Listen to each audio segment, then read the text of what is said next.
আসসালামু আলাইকুম রহমতুল্লাহ। Oppo A16 hang logo.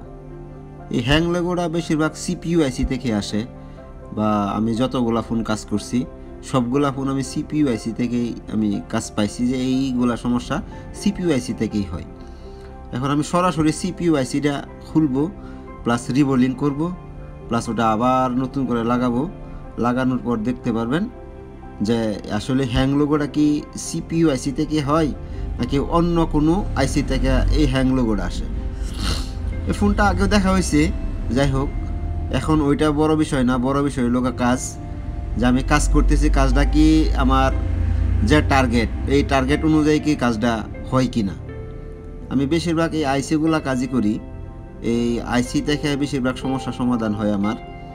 Oppo বলেন, ভিভো বলেন, বা অন্য আদার যেগুলো ফোন আছে সবগুলো ফোনে আমি বেশিরভাগ সিপিইউ আইসি বা অন্য অন্য যেগুলো সমস্যা এগুলো পাইছি আমি সিপিইউ প্লাস ইএমএমসিও হয় মাঝে মধ্যে, কিন্তু সিপিইউ বেশিরভাগ পাইছি আমি। এখন আসল কথা হয়েছে ওপো বইলে যে সিপিইউ আইসি থেকে হইব এটা এরকম কোনো কথা না। ওপো, ভিভো, স্যামসাং এগুলা সিপিইউ আইসি থেকে বেশিরভাগ সমস্যাটা হয়।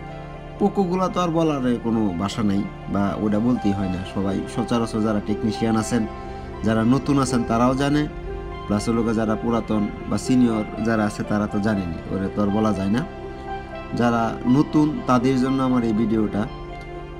ওপো A16 মধ্যে হ্যাং লোগোটা আসে বেশিরভাগ আপনার আসে হলো সিপিইউ আইসি দেখে।